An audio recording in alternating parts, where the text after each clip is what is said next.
Hello everyone, today I'm going to talk about Creatures of Aether. And honestly, I wanted to do this for a long time, and by long time I mean I started this project whenever Creatures of Aether was announced to be on Steam. Not released on Steam, but announced to be.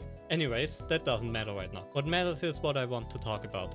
I want to analyze the game, highlight its flaws, and theory craft a version of Creatures of Aether that I see not only to be more fun to play, but also a version of the game that I feel like would have made a bigger impression and maybe even would still be played actively today. Or if Creatures of Aether 2 was ever going to happen, this will be what I wanted game to change from its first iteration, whenever it was to be reworked into a new game. First things first, we need to lay out some ground rules. I will not change the core of the gameplay. This means I will not change or add anything that would require a rework of creatures or their effects to implement new mechanics. So there won't be an HP system or anything like that. And every card that is currently playable will still be playable if we are done with this. Well, almost every card at least. I will also not change the fact that this game is a gacha game. Saying something like the gacha doesn't work, which, spoiler, I will say that, is easy if you just make the game a one-time purchase and call it a day. It would not only not be fair towards the people that made the game, it would also destroy the purpose of me critiquing the system that I think doesn't work. And also, I don't believe that gacha in itself is bad. If done right, it can provide a steady income for the developer that can finance updating the game, and long-term and passively creates an incentive to keep the developers adding new stuff to the game, keeping the replay value higher and thus more reason for people to stay with the game. Hi, Editing Nocturnal here, and let me just say something real quickly. In this video I'm going to treat Creatures of Aether like a Steam game and not like a mobile game for Android. I don't think Creatures of Aether being a mobile game was really a good decision, and I think it being a mobile game crippled the game whenever it released on Steam. So everything I'm going to say is not only applicable to the Steam version, but the intention is always to make the Steam version of Creatures of Aether better, with the mobile version being an afterthought. I will also treat this game from not just the perspective of a player, but also from the perspective of a developer that needs to do business and make money. With that said, have fun with the video. I will also take my freedom to change and bend these rules if I see there's a reason to do so. With that said, a quick disclaimer, I will expect you to know how this game works. If you don't, you'll have to either play the game and come back after, find a tutorial, or just accept that I will mention in-game features without explaining them. This video is already way too long, and I will not add a tutorial to this 7,000 plus words behemoth of a script. Also, in no way is this review/rework an attack against the developers and the people involved with the game. Takaboy Studios made a game called Cross Blitz that I can only recommend, and I'm really excited to play Rivals 2, which at time of writing this script isn't out yet. This is a project I made purely because I care about this game and because I see the potential it had and how it ended up where it is right now. This is a work of passion of mine, this is nothing more, nothing less. I'm not a developer, I haven't worked on this game myself, take everything with a grain of salt. With that said, let's talk about the first topic of tonight. Creatures is a bad gacha game. And no, it's not a bad game, it's just a really bad gacha game. The main issue here is how it handles its economy. Let me explain. Every creature can be leveled up to level 4. However, like in other gachas, in Creatures of Aether, you have common and rare creatures. And to level them up, you need to get copies of said creature, usually through booster packs, chests or other ways. And once you have enough copies of that said creature, you can level the creature up. The issue here is this chart right here.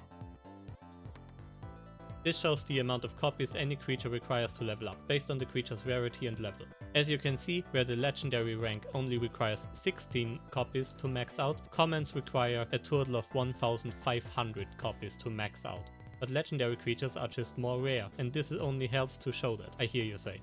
Well, it isn't that simple actually. Yes, rare creatures are more easy to obtain than epic creatures. However, given how much easier it is to collect 120 creatures compared to 1500, it makes it feel like as if all rarities are just as hard to level up, despite the game giving you so much more commons than epics overall. If you have a card that is 10 times easier to collect, but you make it 10 times harder to level it up, you end up with the exact same difficulty to level up that creature. And the problem with this system is not that every card is just as easy to level up as every other card. The issue with this system is that commons are just way too cost heavy. 1500 is a lot of creatures, and in order to make it possible for a player to get close to this number, the developers made the logical decision to put rewards everywhere. You play online, here's some free cards. You play dungeons, free cards. You play missions, free cards. Daily shop refreshed, free cards. Lost in dungeons, still free cards but reduced amount. Boosters, chests, you name it, you probably have a way to get cards out of it. And listen, opening boosters is fun, but given how this game rolled itself into a corner expecting you to collect 1500 per common, this game is required to spam you with creatures.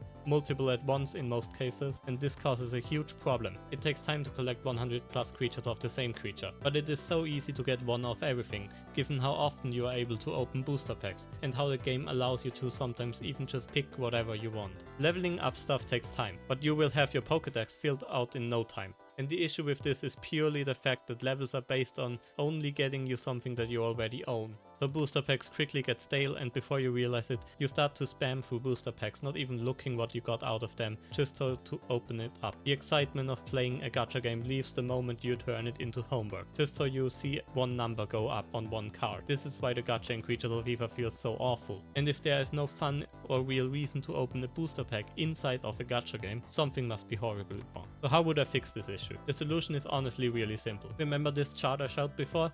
Legendary take a total of 16 copies to level them up. Let's apply this to every rarity. With this simple change, we reduce the need for so many pointless rewards in every corner of the game. No longer do we need 20 cards out of one booster pack, ladder rewards that let us choose 1 out of 4 creatures every 5 seconds just for playing online, or dungeons with 4 different ways to acquire creatures. With this change we can focus on reducing rewards, but make every reward count 100 times more. So the first change is to rework booster packs. Right now one booster pack would probably max level a common creature if you only need 16 copies of it. So we reduce the amount of cards per booster pack to 1 single creature per pack. This sounds like a massive decrease in loot, and that is because it is.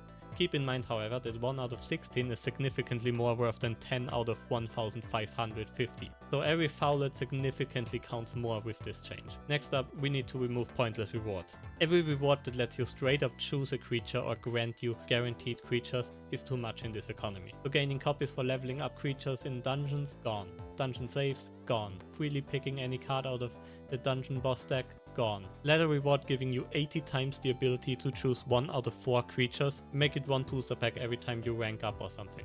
Challenges allowing you to gain every ability in-game is a cute thing for the developers to do, but the system is based on the idea that leveling them up later on is gonna be fun, which it isn't. So maybe make it like 1 booster pack once every time you clear a certain number of challenges or something. Keep in mind, this all sounds harsh, but we literally reduce the cost of leveling up most creatures by hundreds and thousands, so it possibly might even end up being more free to play than it is right now. But without spamming you with hundreds of booster packs and chests, you need to tap, open up and look at the same animation over and over again with little progress, cause 10 out of 1500 is nothing to be excited about. Speaking of which, there's another thing to make the experience of opening up booster packs more exciting, even after you got every creature. Right now, every creature has a gold skin that you can obtain by playing the game, and some have special skins that you can buy. I will never understand why this isn't already a thing, especially given how the community always said they wanted to see something like this happening, so let me introduce you to shiny skins. They might not need to be called shiny skins, I purely based this on Pokemon as an inspiration, but they follow the same logic. Every time you open up a booster pack, you'll have a tiny chance that you obtain a shiny skin instead of a creature. This might be a very rare drop, probably more rare than legendaries, but it isn't essential towards the ability to play the game. It would give a reason to open up booster packs even though you have everything in-game already acquired and still be excited about getting something new, and it would give whales a reason to pay for the game without breaking the game or making it pay to win. Another thing, right now, whenever you manage to get enough creatures to level up your level 4 creature to level 4 again, you obtain 100 orbs. Why not make it so that instead of 100 orbs, you get a special booster pack instead, with a higher chance to obtain a shiny skin? That sounds like a way more exciting thing to do than just 100 orbs so you can obtain another card that basically is going to end up doing the exact same thing again. Another thing that should be added to booster packs is a dedicated percentage drop rate. This is awful for everyone that tries to make sense of the game. And now that we have only 1 creature per pack, it is easy to just put 50% for common, 30 to rare, 19 for epics, and maybe 1% for legendaries or something. This right here tells me nothing. I don't know how likely I am to get 1 legendary card. Hell, I don't even know if 5 commons is a rare thing to occur, or if it is something that would very likely happen. Adding percent to booster packs is easy and benefits everyone, which is most likely why most gacha games do it. Speaking of things gacha game do that Creatures of Aether doesn't do, one last change before we move on. Creatures of Aether has beautiful artwork for every creature, and booster packs look like this. Let's fix that. First we need some light effect. Let's say we change the color of the spark in steps to make it more exciting and reveal how rare your loot drop will be in the end, and then make the artwork of the creature you are about to obtain pop up on screen, full focus on the thing you just obtained. This should feel like a special moment. I guess you could make it prettier, but I'm not getting paid for this, so you get the idea. It is a waste, in my opinion, how this game currently doesn't make any kind of use of its artwork, despite having booster packs look like this. Okay. Enough of that for now, let's talk about the solo player experience. There are 3 modes in Creatures of Aether that can be called solo player: challenges, dungeoneers and dungeons. First, let's quickly talk about challenges. And honestly, they are fine the way they are. The only thing that I feel is really bad about it are the rewards. Well, they are actually pretty good. Too good. Too many free cards. Every elemental version of every ability in-game guaranteed is simply too much in this new economy. Other than that, they are pretty fun to play and really work well as a tutorial for abilities. If only they didn't shove challenges to a sub-mode of the arcade, so that people would find it naturally during a time when a tutorial would actually do something for them.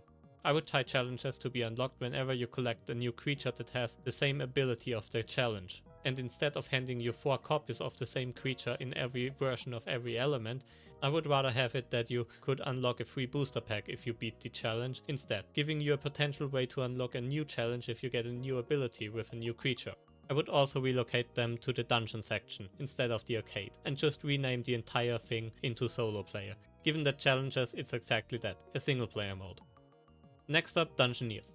Dungeoneers is a rather complicated mode, and I don't think any balance changes I would suggest could help it, and quite frankly, I never got myself into Dungeoneers, so I don't dare to talk about how I would rebalance it, cause I don't really know how to do it. With that said, however, it has other issues beyond balance, and the elephant in the room that seemingly nobody seems to acknowledge is that the existence of it is a nerf to dungeons. I feel like I need to explain this in a bit more detail. Regular dungeons have always been critiqued for being not as much fun as they should be. So one day the developers sat down and attempted to fix dungeons. And keep in mind, dungeons are essentially your main objective to work towards. They are the most consistent way to obtain creatures and the main way to spend your hard-earned abyssal orbs.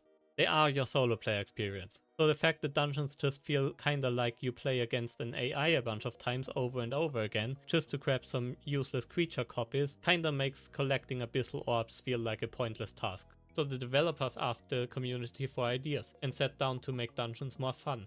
And it turned into Dungeoneers, a free-to-play, definitely not beginner-friendly mode that deviates a lot from regular gameplay. So where do I see an issue with that?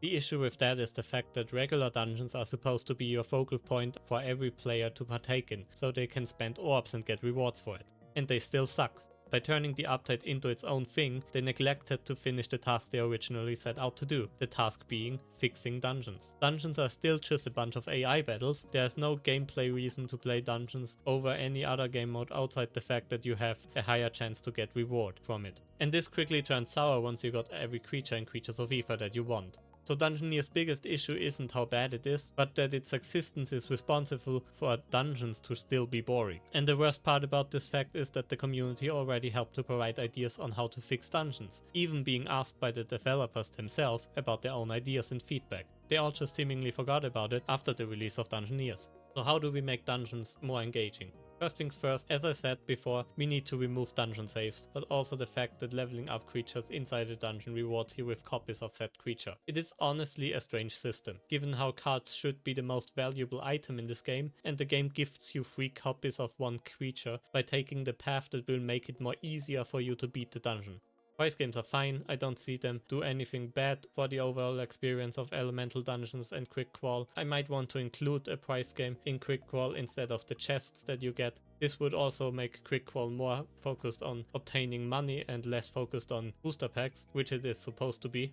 But for now, let's stick with elemental dungeons. I'm a firm believer that taking away with no replacement won't ever add anything to the experience. So the first new feature I want to add are items. Right now, after beating a match, you can choose between leveling up a creature, swapping one creature for another creature, or to take 100 coins. What if instead of coins you could choose to grab a new currency that is based on how well you did during the match? And with this currency, you can then go to the shop tile and buy an item that allows you to trigger an ability once you use it. Imagine it like having Satterburn's Scourge or Lannington's Warhorn ability without having to play the card physically during a match. Once you use this item, you can't reuse them again, but you are able to always play play them as long as you have them available during a match. This would already give dungeons a quite unique feeling, but to truly make them stand out, we need to introduce elemental challenges.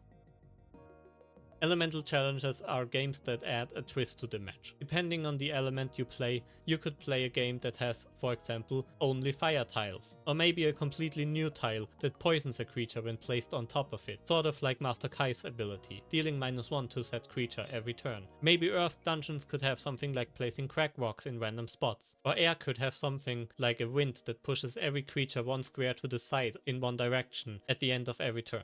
The potential with this is basically limitless, and it might not be hard to pull off given that they could just use already existing abilities from creatures that we have in-game to base these effects on. Let's put a booster pack or 2 at the end of every elemental dungeon so that it isn't just quick crawl with a higher price and more time investment, but also in order to make elemental dungeons more worth playing, we need one last change. And the last change I would propose would be the boss itself. We need to make a universal change to Plunderer's Elemental and Quick Crawl, that you can only obtain the boss and not any card of the boss's deck after you defeat the boss. This will also further help to make sure that we don't over-reward the player in our new economy that we established at the beginning, and to make sure that the player can't just pick any creature from that deck to fill out their Pokédex. However, being only able to get 1 card out of the boss fight from the dungeon would feel like a little bit of a weak reward. As of right now, you can choose between 1 out of 2 bosses in every elemental dungeon. As you can see, I changed this to be only 1 boss to choose from inside the dungeon instead. This change is not to take away the choice of a player, but to allow for a more balanced way to add a new feature into the dungeon that allows for a bigger reward. The reason why there is only 1 boss room is because in this version of the game, once you defeat the boss, it doesn't end the dungeon, but instead it gives you the option to immediately fight a second boss. This boss will always have an elemental challenge board, however, this boss will not allow you some extra time to prepare for the match, and if you get a legendary boss from that elemental dungeon, it will be this boss that is going to be the creature that is going to be the legendary boss fight. Furthermore, if you lose to this second boss, it won't lose you any reward from the dungeon you previously obtained. This match is merely a bonus after you already won the game.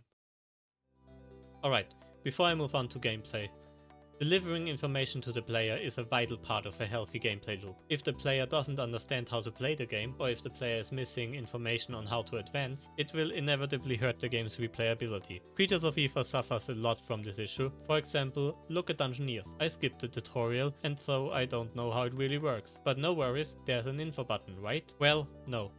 No way to replay the tutorial, no way to read it up again. The exact same issue goes for dungeons. They tell you more information, I guess, but it is still not really helpful. It basically just says that you play dungeons, you get rewards for doing it, and you die if you lose. This isn't helpful information, this is a joke. They have the means to put valuable information here, they could just explain stuff, but for some reason they don't. But it is not like you could just figure out these things by just playing, right? So no big deal. Where this really hurts the most is the egregious way they handle loot drops right now. This info could tell you that playing Dungeoneers grants you a 1% chance to obtain a legendary creature, or that elemental dungeons have a 10% chance to do the same thing. Instead it tells you nothing, like this isn't helpful information. And worst offender to this are all the different versions of booster packs. They not only all have different drop rates, but in case of the free one you get from the shop refresh every day, it flat out lies to you. And no, I don't think it was intentional that the free booster pack pretends to be able to grant you a legendary creature, despite not being able to do so. But the fact that you can't ever figure out that elemental dungeon booster packs have a 0.6% chance to get your legendary creature, and that Aether chests have a 1% chance to do the same thing is outrageous.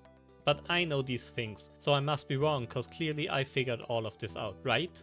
I didn't do it in-game, not even on the official website of Creatures of Aether. To figure all of this out, you need to join the Discord server, then ask like a lost child, and find one pinned comment inside the server that explains it.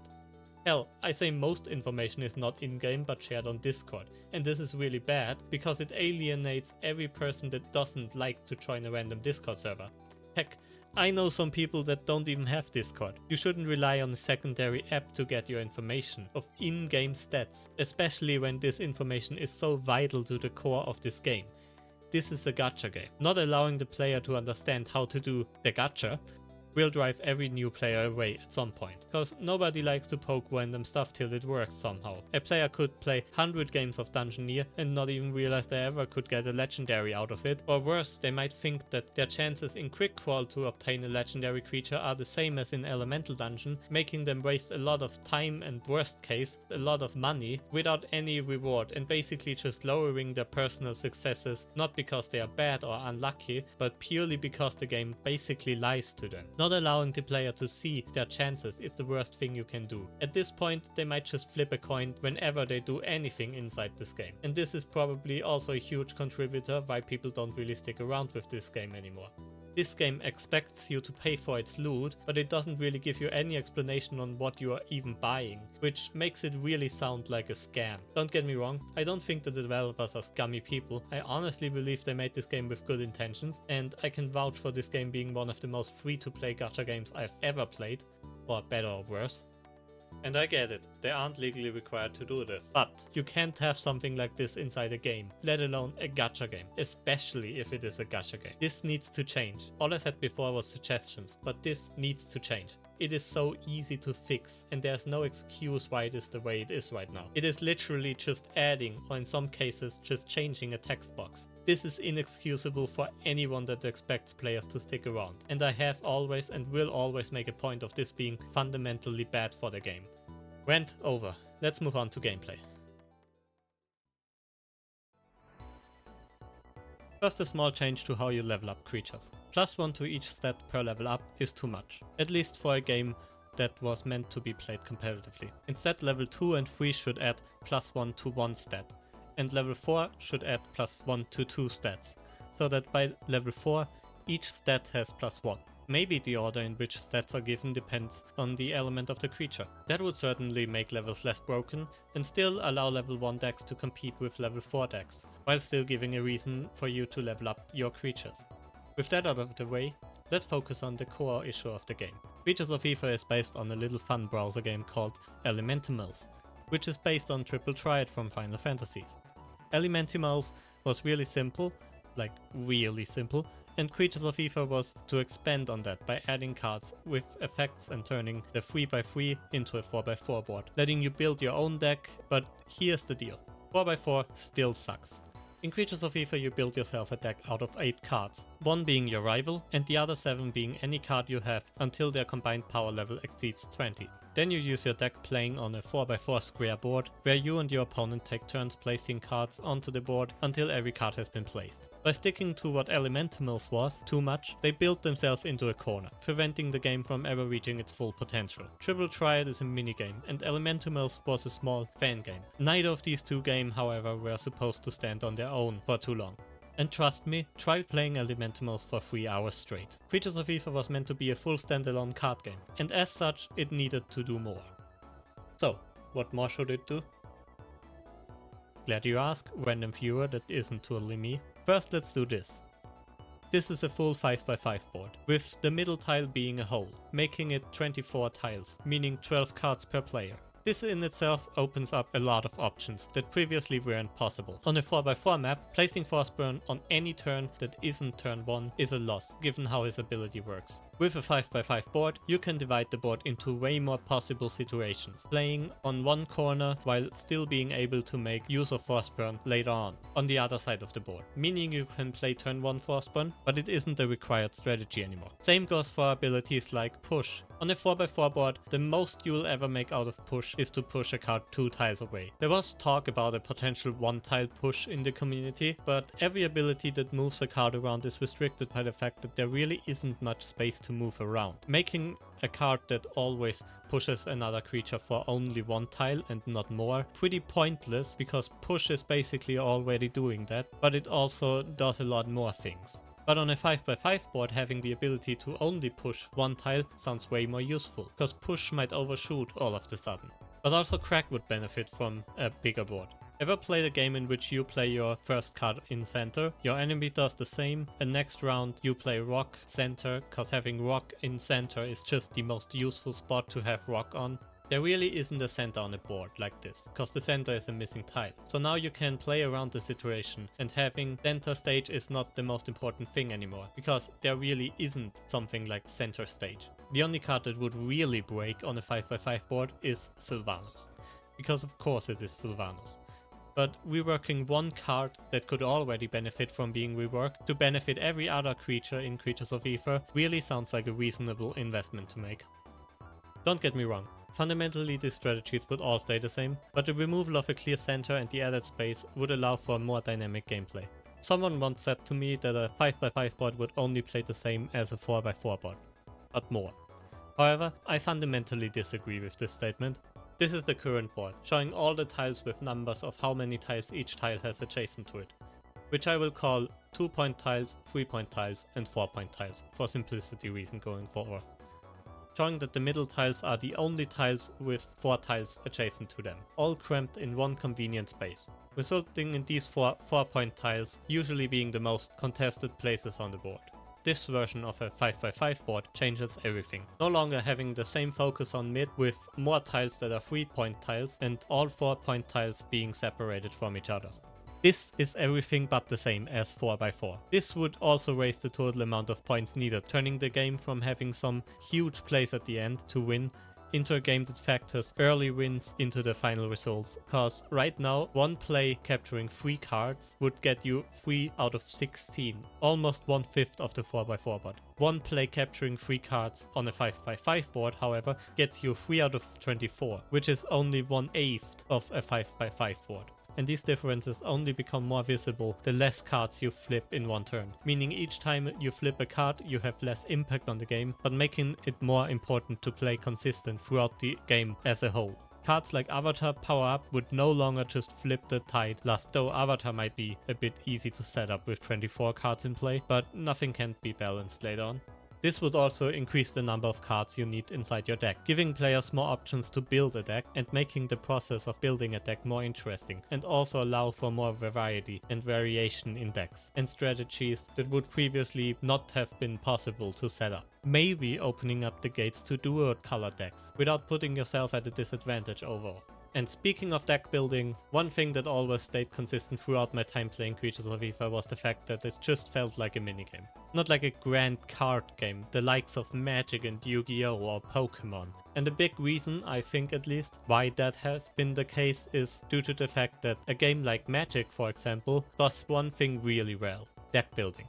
It is fun to put together a lot of cards and see how they interact with each other. Especially a game like Creatures of Aether would greatly benefit from better deck building, given how many interesting creatures there are in Creatures of Aether. So how do we fix Creatures of Aether's deck building? Well, first, in order to do this, we need to fix multi-elemental decks. And then we need to expand on deck building, more literally than what you might think.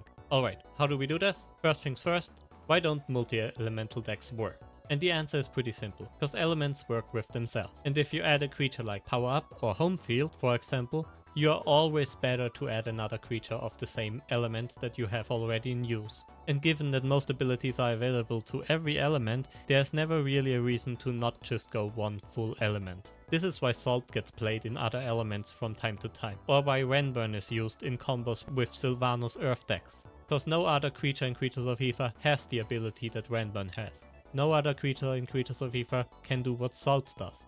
So we need to add creatures that add an ability unique to one creature in one element. But we need to add abilities that don't play into 2 specific strategies. For example, drums and horns are way too niche, to the point where playing drum without horn is basically just a debuff to your potential deck, and thereby forces you to play 2 to 4 cards of different elements. At that point you don't really play a multi-elemental deck, you are playing drums. The biggest liar in this is Avatar. Avatar is not a deck that makes use of 4 elements, it is just a really specific requirement to set off one ability. So how do we fix it then?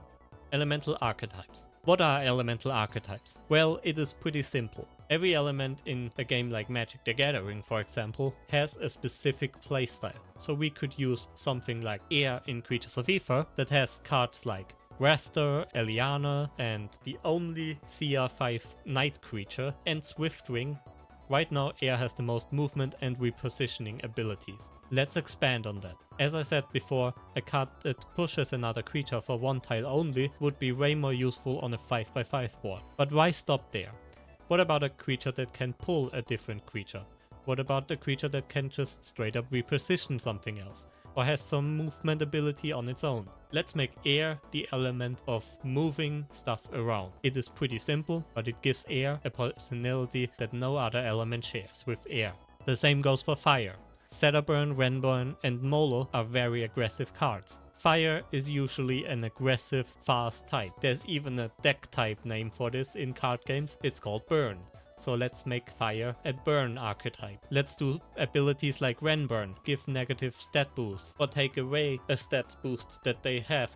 Earth has Salt, Crack, and Sylvanas. Earth could be a board control archetype. Let's give Earth access to abilities that have stat boosts, but also make Earth the element that allows you to add elemental tiles onto the board. Let's give Earth some kind of version of home field or something else that can interact with elemental tiles on the board. Or give Earth something like Crack's Warp, something that creates a completely new type of tile. Keep in mind, these abilities should be unique to one element, but also benefit every other playstyle. Earth being able to spread tiles could benefit air. At least there should be abilities that an air deck could use by playing an earth creature. So would debuffing stats with fire abilities, or repositioning other creatures with air abilities. It should however be noted that unlike drums and horn, these abilities would also work inside of a solo air deck. But now there is a different reason to combine and make trade-offs for new strategies. And by defining archetypes per element, you would also be able to easily assign abilities towards one type of deck, avoiding an overlap by accidentally adding a fire creature that can push stuff around, removing the need to have an air creature that does the same. However, that is not supposed to mean that no fire creature could ever be able to move stuff around.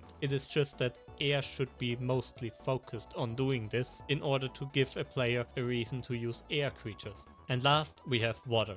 At first I was like, Arcane and Rano have reach, but so does Guadra and Eliana and potentially Rastor or Sylvanos. Master Kai does basically the same as Renburn, but slow, and really there isn't any niche I could figure out for water.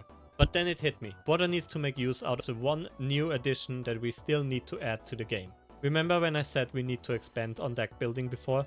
More literally than you think? If you look closely to the left corner, you will see this weird addition that I made. This is your deck. Well, it is the rest of your deck. That is right, I added a dedicated deck to Creatures of Aether. Not only will this enable you to make decks that are far more complex by expanding the pool of cards you may put into your deck, but it will also force you to adapt on the fly. Because if a game allows you to have every card for your deck from the start of the game, chances are you will play every game about the same, with the strategy never really changing. With a bigger board to play on and more cards to play throughout the match, a real deck to draw cards from suddenly sounds way more reasonable. Obviously, there's a concern about deck size and balance, but these things are up to playtest. And for the sake of this video, I will just assume that we have figured these things out already. And if we now enable creatures to interact with the deck through abilities, we can now incorporate this into the game as a natural part of the experience. And who knows, with the ability to draw cards, maybe there would also be the ability to remove cards from the game and destroy them.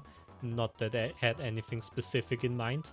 Imagine instead of picking 8 creatures, as it is right now, you could choose from something like 30. And with a drawn card each turn, you could also reduce the starting hand, making every game unique and not just a task of how well you can execute your present strategy, but forcing you to improvise and adapt on the fly.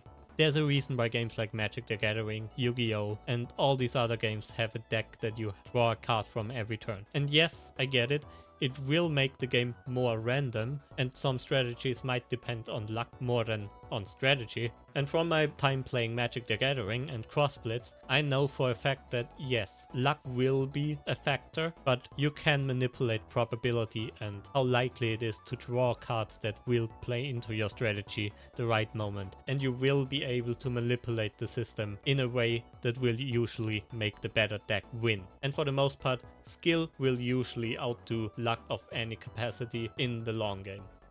There you have it, my almost full list of what I would do if I did do Creatures of Aether 2. That was a tongue twister. Of course I have other ideas still, But I think this video is already way too long, and I could probably go on for another hour ranting about small issues that nobody really cares about. Anyways, with that said, I hope you still got something out of this.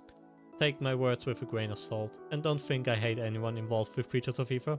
I love Creatures of Aether, and I only made this way too long video because I wish there to be a follow-up on it, but as it stands, this is a pipe dream at best. Creatures 1 wasn't really a great success as far as I'm aware, and there really isn't a lot of hope I have it will ever become popular again. So all I can do is screaming into the void of YouTube, and maybe, just maybe, Dan sees this and decides to make Creatures of Aether 2 one day and thinks back to what I said. But even if only some random game dev sees this and makes a minimalistic better game because they saw me complaining about gacha mechanics or whatever, and it made them think on how to handle their own project, I count that as a win.